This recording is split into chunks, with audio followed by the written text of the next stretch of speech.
Hello, I am Oscar Crawford, and welcome to the teaching ministry of New Eden, celebration of Black History Month 2013. The theme for our time together is Resurrection, the Revival of Black Men. I have suggested over the past 3 days that many black men in North America are living out dead conditions. We are neither loving, functional, nor productive. There is too much data to suggest that this is an accurate assessment for many of us because we're institutionalized in prison, sick, away from home, and literally contributing very little of value to the development of our person, our family, our community, and our culture, and to the nation and world at large. And so we want to take a look at how can we experience resurrection, to come back from dead conditions, to be fully alive, loving, functional, and productive. Thank you for joining me one more time. Now, we began a couple of days ago in the Old Testament book of Ezekiel talking about a dead black army in chapter 37, a dead black army whose remains are the only thing that give evidence to they once were alive. And these bones are scattered across a desert valley landscape. God speaks to a man, a prophet, and says, "Can the bones live again?" And the prophet says, "God, only you know the answer to that question. You are the giver of life. You're the taker of life. Only you know if dead things can live again." And God says to the prophet, "Then speak to these bones and tell them to live." And being obedient to God, the prophet spoke to the bones, and they came back together. Skin and flesh came upon the bones, bodily organs and systems were restored, and that great black army stood to its feet all over again, alive and ready. And I indicated to you that we would stop there at the end of the first day and get back there on day 8 to talk about what strategy could a black army develop and implement that would make a difference for each of the members of that army, for the army itself, for the families they represent, for the communities they represent, for the culture they represent, the nation and the world that they represent. What might that resurrected black army accomplish marching together? On day 2, we talked about we're going to talk about that brother today. We talked about a short black man on day 2 whose name was Zacchaeus, who was a very rich, wealthy, influential man, but miserable and unhappy. Because people didn't like him, because they believed he was cheating them out of money as a representative of Rome and a representative of the Jewish establishment. But after a direct encounter with Jesus, Zacchaeus gave away everything he had to benefit others. Now, do we believe that Zacchaeus stayed broke? No, he was a man who knew how to make money. We just believe that he learned how to apply his skills in another way that was both functional and productive for him and the people he wanted to be a benefit to. Who do you need to be a benefit to today? All right, this is day 3, and we're going to be talking about a crazy black man, literally known as the Gadarene demoniac. And what I want to do, I want to read to you from the New Testament Gospel of Mark, chapter 5, this crazy black man's story. And after the reading of the story, I want to pray with us for a moment, and then I will go into the teaching for the day. All right, this is Mark chapter 5, the Gospel of Mark chapter 5, and it begins like this. "And they came over unto the other side of the sea into the country of the Gadarenes. And when he was come out of the ship," Jesus, when he stepped out of the ship onto the land, "immediately there met him out of the tombs a man with an unclean spirit," crazy black man, "who had his dwelling among the tombs, and no man could bind him, not even with chains, because that he had often been bound with fetters and chains, and the chains had been torn apart, and the fetters broke in pieces, neither could any man tame him." You know any brothers like that? Do you know any brothers that nothing seems to be able to control?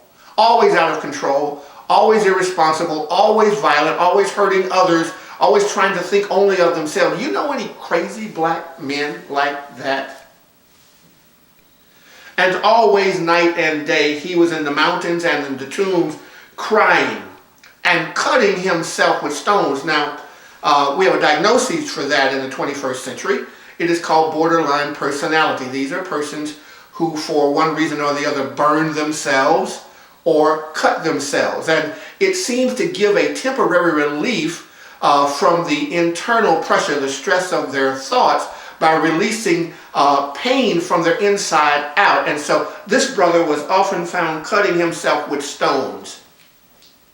But when he saw Jesus afar off, he ran and worshipped him and cried with a loud voice, saying, "What have I to do with you, Jesus, thou Son of the Most High God?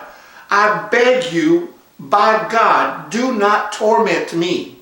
Now, we're forced to ask the question, who's doing the talking here? The unclean spirit in the brother or the brother himself? For he said unto him, speaking Jesus now unto the man, Jesus says unto him, "Come out of this man, you unclean spirit." And he asked him, "What is your name?" And he answered, saying, "My name is Legion, for we are many." Interesting point of view. You ever hear people talk about their inability to control their thoughts, and they just hear all kind of crazy thoughts? And psychology has a word for it. They're called intrusive thoughts, where you find yourself thinking things that you did not ask yourself to think about. They're just floating through and they're getting your attention, stressing you out and burdening you because you don't understand why you're thinking the things that you're thinking. So our brother was full of these kinds of things. And he besought him how he might not send them away out of the country. Look, devils inside people, demons inside people, bad behavior, corrupt, immoral behavior inside people seems never to want to leave because it's comfortable where it lives. How many of you have ever tried to give a bad habit and found out it wasn't as easy as deciding that you wanted to? How many of you ever wanted to lose some weight? Or you wanted to quit smoking, or you wanted to quit drinking, or you wanted to quit doing something that was self-destructive, and you found out it was a little harder than just believing you want to quit. Now there was close to Jesus and the brother, in the mountains, a great herd of pigs. And the devils inside the man said, "Send us into the swine that we may enter into them." Now a legion is believed to be more than 1,000 individual personalities. And so this is how many personalities are alive in our brother, and they're now begging Jesus to send them into some pigs. Now, I wish I had time to deal with that for you because Jews and Muslims don't have a high regard for the pig, and so they are begging Jesus, a Jewish man, to, if you're going to take me out of the black man who's suffering as a result of us, send us into the pigs. And immediately Jesus gave them leave, and the unclean spirits went out and entered into the pigs, and the pigs all ran straightway over a cliff and drowned in the sea. And the people who saw it ran to town and told everybody what Jesus had done. Now, I don't know about you, but if my cash crop had just been destroyed because a man called some devils out of one man and sent them into my pigs, and now I'm not going to earn any money as a result of my product, I'm probably going to have an attitude over that. So they go into town, they tell people, and they come back out to see Jesus. And what they found when they got back was strange. Listen to what it says. And they came to see Jesus and him who had been possessed with a devil, who had a legion, sitting and clothed in his right mind, and the people got scared. I want to conclude with verse 19. After the brother says to Jesus, he wants to go be with him. Jesus says to him, but go home to your friends and tell them the great things that the Lord has done for you and has had compassion on you. All right. That's the first 19 to 20 verses of the gospel recorded by St. Mark, telling the story of a crazy black man, the Gadarene demoniac, the brother from Gadara. But here again, we have a black man who's having an encounter with Jesus and has a miraculous and drastic change. How many black men do you know who need to have that kind of change? How many brothers do you know who are in prison? How many brothers do you know who are mentally ill? How many brothers do you know who are broke, busted, and disgusted because of their conditions? May want a job and can't get one. How many brothers do you know who are just using other people to get by? How many brothers do you know who are violent to themselves, women, and children, and others? How many do you know? How many would you like to have help receive change? All right, so the brother from Gadara, when he sees Jesus, think about this now, in the presence of God in a human being, this brother, besought by many devils, legion of demons inside of him, when he sees Jesus, he goes and falls at his feet. There was something remaining of the brother alive on the inside of him. Now, whatever you think about how many of the black men have hurt you in your life, get a grip. Get a grip. There is something of God alive in them that is worth our fighting for. Are you listening to me? Now, it may have made you unhappy, may have taken things from you, may have caused you pain, but the humanity alive inside of you, the spiritual humanity alive inside of you, must challenge you to care about a person you don't even see any way to help, but you must believe that God is able, like he did with a dead army, to raise crazy black men back up to their right mind. Are you listening to me? I know families all over America, black families all over America, and others, who have a crazy member of their family, a crazy man in their family, who just makes everybody miserable and afraid. And when those brothers go to jail, they are happy because at least they're away from them. They're no longer causing them pain. They're sad because they're in jail, but happy because nobody has to deal with it anymore. You know any brothers like that? An encounter with Jesus, a personal, direct encounter with Jesus, God alive in a human being, can help us to change from our nightmarish realities unto a new life where we can walk out openly, be aware of all the stupid things that we have done, and decide that we are not going to live like that anymore. Now, here's a real shown up true truth. We cannot succeed alone in isolation. No one is an island. We all need some help. Do you hear me? We all need some help. And so our brothers are going to need some help. Do you really love black men? I'm actually speaking to black people first. Do you love black men? Or are you like others, just discount us and write us off? Do you really love black men? If you say yes as a response to the question, how do you demonstrate that love? Well, Jesus wasn't afraid of our brother. He engaged him, and he met him right at the level of his need. And even though the demons were trying to engage Jesus because they wanted to keep what they had, Jesus was willing to be present with our crazy black brother to get out of him what was killing him. All right, now, think about this. The number of black men in prisons across the United States. The number of black men in prisons across the United States is greater than the population of 70% of the cities in the United States. More than 500,000 black men in prison. Men of color, as it were, in prison. Now, what's happening to these brothers? At the federal level, at the federal prison level, these brothers are being sent to places where no black people are to qualify those states for federal dollars. There's something wrong with that picture. These brothers are also having to work for industries, for pennies or dollars on the day, for industries that are profiting from their little to free labor, little pay to very free labor. Something's wrong with that picture. Now, please hear me. I'm not saying to you that our justice system makes sense. Our justice system says if a man rapes a woman, kills somebody, the family, the survivors, or the person who's died, or the woman who survived her harm, we have to help pay through taxes the support of the person who's caused that harm. Now, there's literally something wrong with that picture too. And I'll address that for you at a later point when I'm just dealing with some more problems across the board that we face as a nation. But black men are being used for slave labor, citizenship being withheld, voting privileges being withheld, and there's something wrong with that picture that requires some examination. Unless you think it just affects black people, get a grip. It affects people across the board, but black people, black men particularly, are disproportionately affected by this. We should meaningfully desire a change in the lives of black men who are now living marginalized without any opportunity to contribute to the development of self, of family, community, and culture. I hope you could hear me say that. Now, listen to this. This brother had been exiled by his family and his community. Nobody wanted to be bothered with him. Remember how I said to you that some of us feel good about when our crazy family member finally goes to jail? Well, there seems to have been no jail to put this brother in, so they put him in the tombs. and they tied him to tombstones and caves so he couldn't get out, but that force of that legion inside of him, you've seen spook movies. Now, I told you about spook movies before. You've seen spook movies where a demon inside of somebody gives them an incredible amount of strength.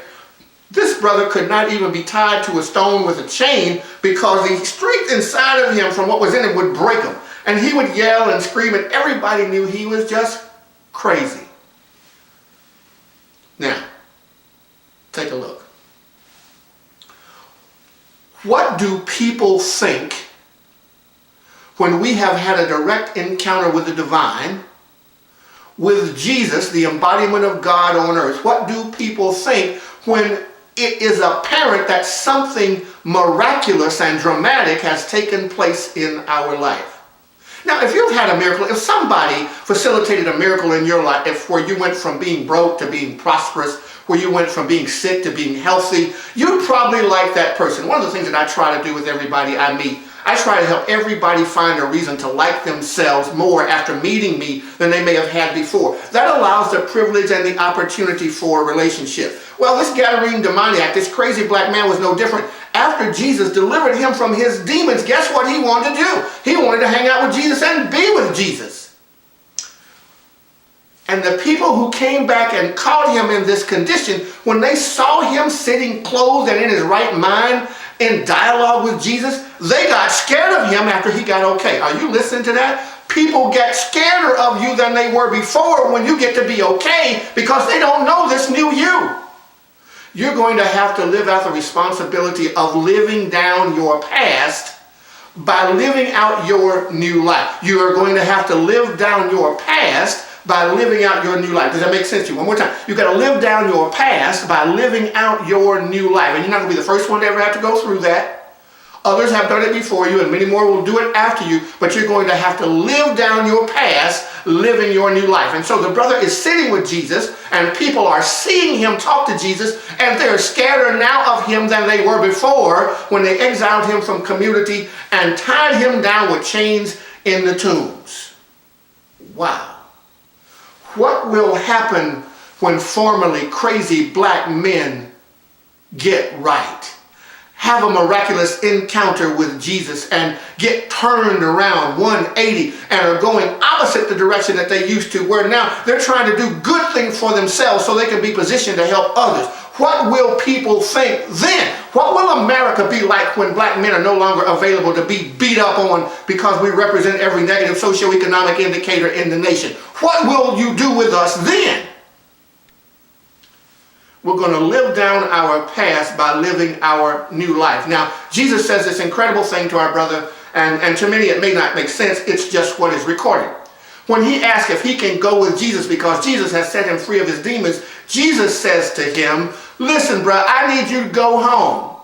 I need you to go back home to your family. I need you to go back home to your community. I need you to go back and redo your life. You gotta fix up them things that you fix up those things that you messed up, and you got to get your life going all over again. And you got to go back and live down your past by living your new life. You can't go with me.